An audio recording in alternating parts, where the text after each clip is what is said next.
हमारे साथ पूर्णिया से सांसद हैं, खुद लगातार ममता बनर्जी के लिए, टीएमसी के लिए और तमाम नेताओं के लिए जो उन्होंने प्रचार प्रसार किया है। हमारे साथ पप्पू यादव खुद हैं। सर, किस तरीके से इस बार देख रहे हैं? बंगाल में बार बार कहा जा रहा था खेला हो बे, पीएम कह रहे थे, बीजेपी कह रही थी, क्या होगा?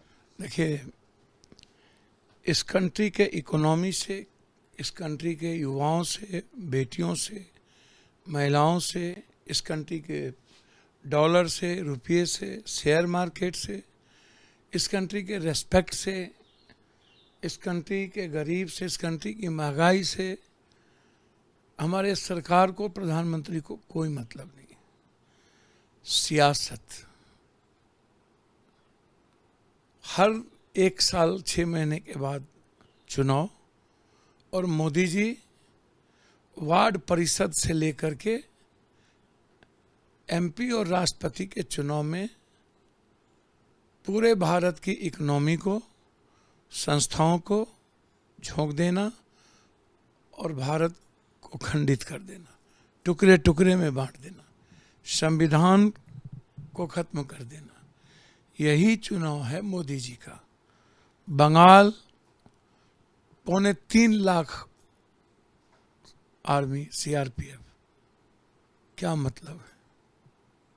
बॉर्डर से हटाओ। चुनाव आयोग 27 लाख वोट गलत तरीके से नाम को काट दिया।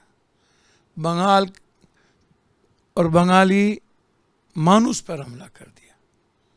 एसआईआर तक ठीक था, आप करते, उसके बाद नाम काट देना, और उसके बाद ईडी, सीबीआई हर लोगों के घर पे जो एजेंसी दीदी का काम कर रही थी उसको खत्म करना, गाली गलौज, नफरत, उल्टा लटका देंगे। 10-10 हजार करोड़ रुपया, असम में वैसे ही नंगा नाच। तो आप इस बात को समझ लीजिए, बंगाल चुनाव, असम चुनाव, खासतौर पर बंगाल चुनाव जीतने के लिए आज तक के इतिहास में यदि किताब लिखा जाएगा तो इतना बड़ा क्रूरतम शासन की उपलब्धि और एक स्टेट को जीतने के लिए दुनिया की सारी शक्ति लगा देना, ईरान, दुनिया की लड़ाई को भूल करके पूरा देश, पूरा मुख्यमंत्री, संसाधन सब बंगाल में, और 24 घंटा नफरत की राजनीति। सैल्यूट है सेकुलर पार्टियों को कि सभी लोगों ने बैलेंस अपना खेला। कहीं सैल्यूट है बंगाल की जनता को, बंगाली संस्कृति को, कल्चर को,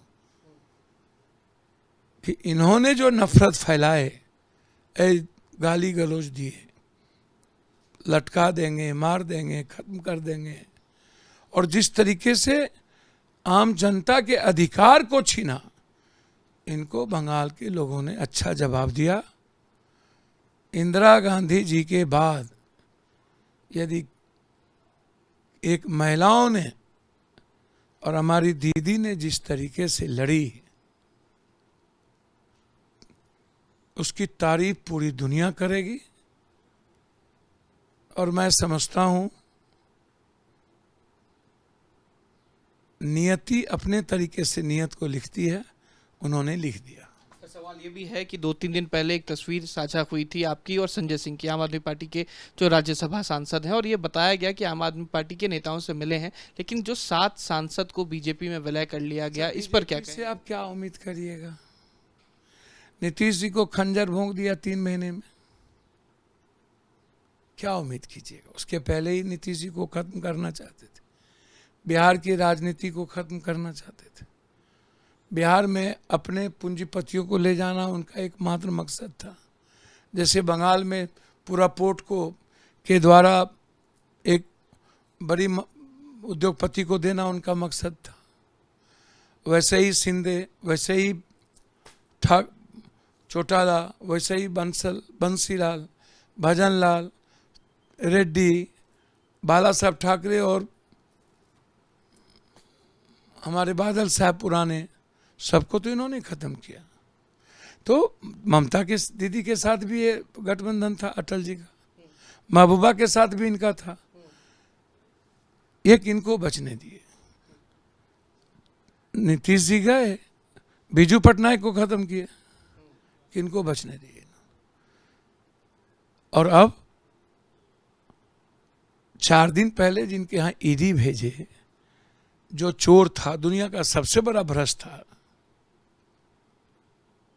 वो वॉशिंग पाउडर में साफ हो गया। और बीजेपी में सब, जैसे अजीत भाई को मरवा दिया गया। तो इनसे आप और कोई उम्मीद मत करिए। ईडी, सीबीआई, चुनाव आयोग सभी तरह की एजेंसी का इस्तेमाल करती हैं। तो 400 नहीं आया, नहीं तो संविधान भी खत्म हो जाता और इस देश की लोकतांत्रिक व्यवस्था भी समाप्त हो जाती। चलिए, बहुत शुक्रिया। ये थे हमारे साथ पूर्णिया से निर्दलीय सांसद पप्पू यादव। सीधे तौर पर कहा कि इस बार प्रचंड बहुमत जो है वो ममता बनर्जी की आएगी, यानी कि तृणमूल कांग्रेस जो है वो पश्चिम बंगाल में जीतने वाली है। वहीं दूसरी तरफ ये भी साफ कर दिया कि अगर कांग्रेस के नेता अगर कांग्रेस में बिहार के बारे में कह रहे हैं तो राहुल गांधी इन चीज़ों को सुनते हैं और उस पर अमल करते हैं। वीडियो जर्नलिस्ट मुकेश शर्मा के साथ उत्कर्ष, न्यूज़ नेशन, दिल्ली।